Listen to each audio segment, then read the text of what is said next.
Hi everyone, I'm very excited for this discussion with Mr. Ritesh Reddy.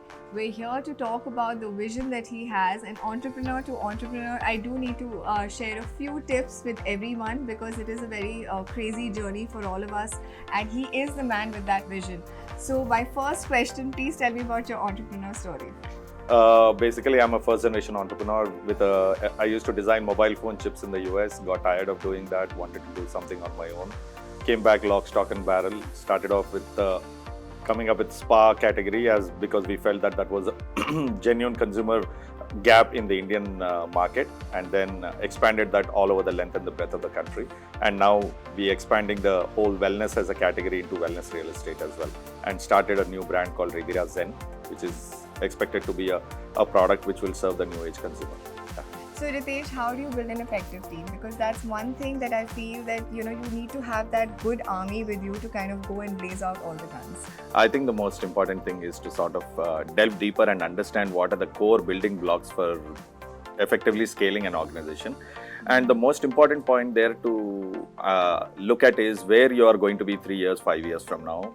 Look at the end goal and look at what are the competencies that are required and which other industries might actually have that competency and who have excelled in those. So I think team building is a lot about actually trying to delve deeper in terms of what kind of organization you want to build, where you want to go 3 years, 5 years from now, and what are the kind of people who have already been there, done that, and cherry picking those folks to kind of help you.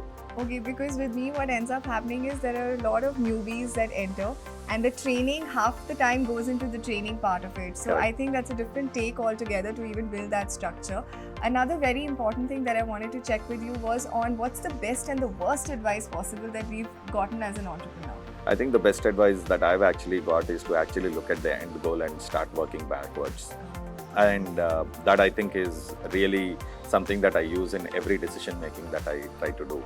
And the worst advice I think is to just hire people for random capabilities. And I think we are in this world where a lot of large organizations, that kind of philosophy might actually work. But for organizations which want to build new age categories, which are wanting to be nimble, I think few people, but really creating that kind of value will be very crucial. Have that core.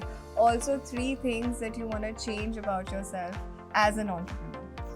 3 things I want to change as an entrepreneur. I know it's a little bit touching on the personal traits, which I'm sure everybody has that human revolution that we have to work on. Absolutely. So I think one of the first thing is to look at actually creating my own boundaries in terms of the level of involvement that I should be and shouldn't be. I think that is one of the areas which is a big challenging task, because I try to typically get involved at the helicopter level and then go zoom in and zoom out consistently. But looking at the boundaries, I think, is one of the biggest. I think that is one of the you said 3 things that you want to change yourself as an entrepreneur. I think the second most important thing is actually looking at financing very closely. When you're looking at a particular model, what should be the kind of capital structure? One size doesn't fit all.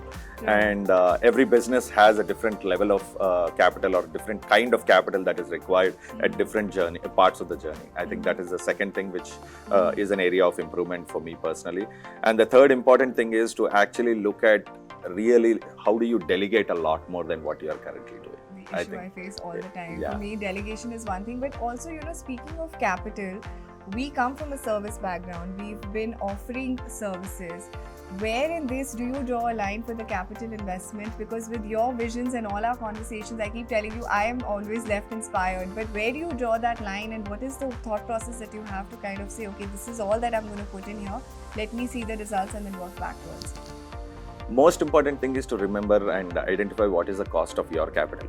And the cost of your capital a lot of times is possibly a lot more expensive than what other people are willing to give you, which is at a much cheaper capital. So does it make sense for your capital to be deployed elsewhere and actually take external help, because their cost of capital is much lower than your cost of capital?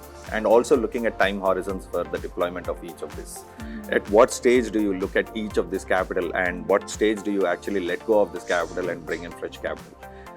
which leads me on the personal take that we take on and all the stress as an entrepreneur that we go through. So what is your mantra? Like, how do you deal with the everyday stress and anxiety that I know every entrepreneur goes through internally, but we may never show it? Correct. But yeah, how do you deal with it? I think I've gone through a lot of that, and one of the key changes or key differentiators has been the moment I start jotting down every little task. So one of the tools that I actually use is something called quick capture on WhatsApp. So I actually created a group where somebody else and then removed them off, and I'm all alone, but it's on the top. So every time when there is an idea or something like that, at least there is a location to actually capture. Wow, And ensuring that every day you empty the quick capture and add it either to your calendar or either to your task list or something. That's brilliant. I'm loving all the inputs that you're giving in, because for me, stress management, people management, time management, I think as entrepreneurs is extremely important.